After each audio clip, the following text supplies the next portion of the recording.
On éteint.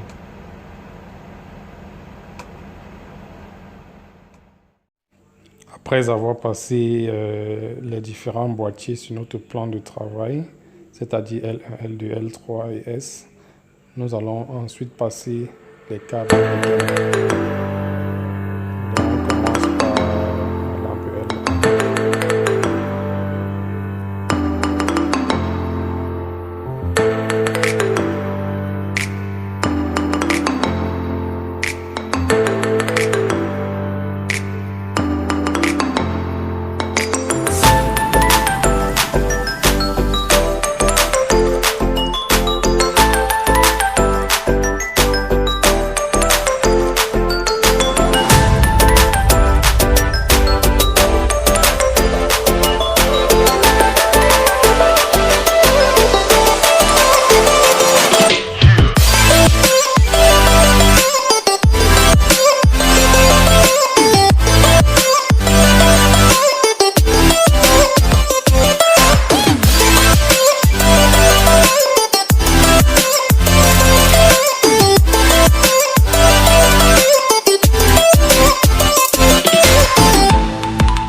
Après avoir passé nos différents câbles et fait les identifications, nous allons maintenant placer les douilles.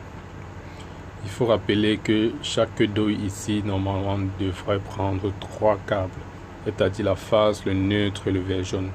Mais dans notre cas, vu que nos douilles sont bipolaires, ça n'a pas de terre, nous allons connecter uniquement la phase et le neutre. Mais dans une installation sur chantier, je vous conseille de connecter la terre, puisque la terre a un rôle très important pour la protection des individus. Donc, on a placé la douille L1, on place la douille L2, et ensuite, bien sûr, on va placer la douille L3.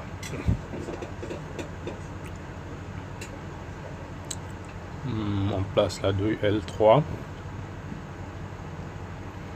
Il faut rappeler que notre installation est constituée de 4 boîtiers encastrables qu'on a préalablement vissés sur notre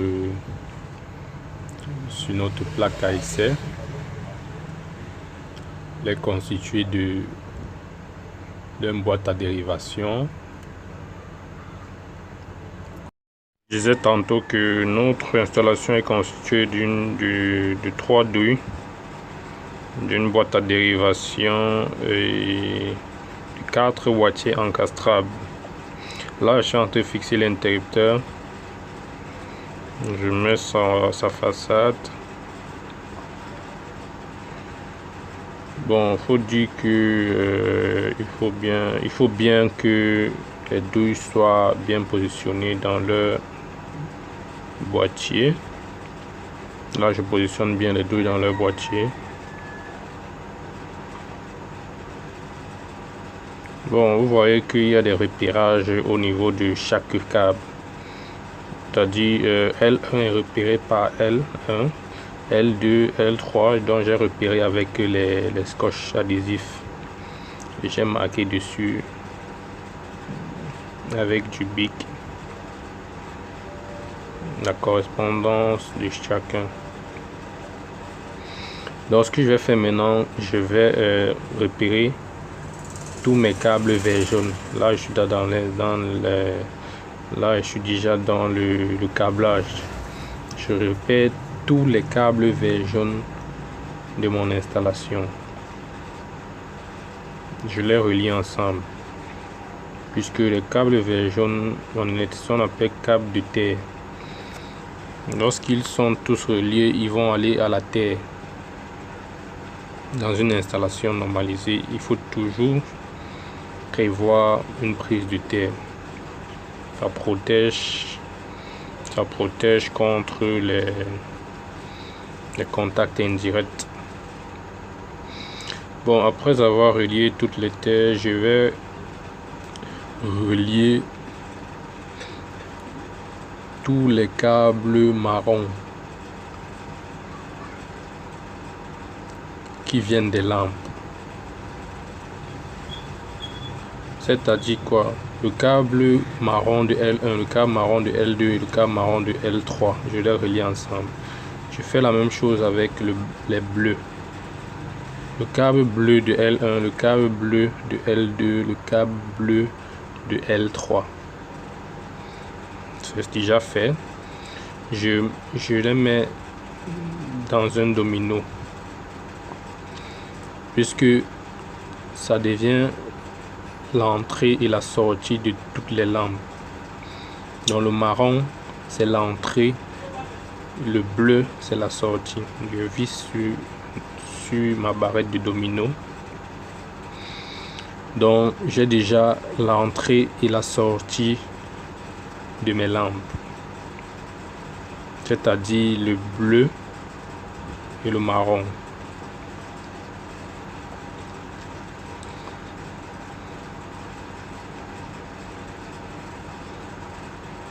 Donc maintenant je vais commencer par repérer mon alimentation. Voilà mon alimentation. Donc c'est la face de mon alimentation. Donc le câble marron entre dans le câble marron de l'interrupteur. Il reste le bleu là, ce bleu, je le mets, ça sort de l'interrupteur pour alimenter mes lampes.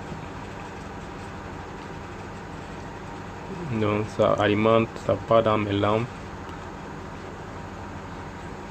ça sort des lampes côté marron, ça sort du côté marron pour aller au neutre.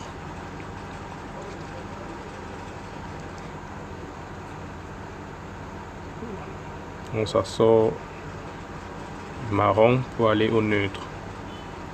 Là je peux déjà réduire ma barrette de domino et essayer de bien le mettre dans la boîte à dérivation pour que ça puisse rentrer. Donc vous voyez qu'on a fini avec le câblage de notre simple allumage. Là je ferme la boîte à dérivation. Donc on a fini avec notre simple allumage. Bon, après l'installation, nous allons passer au test. J'ai mis 3 ampoules LED et on va essayer de tester pour voir. Donc vous voyez que l'installation fonctionne parfaitement. Veuillez vous abonner pour recevoir d'autres vidéos comme ça en électricité bail et activer la cloche de notification pour être au courant de nouvelles vidéos que je vais publier, puisque je suis dans une optique où je dois publier les vidéos sur les bases de l'électricité pour vous permettre de mieux appréhender la chose. Donc abonnez-vous, aimez la page et commentez, dites-moi ce que vous n'avez pas aimé, comme ça je pourrai m'améliorer. Merci.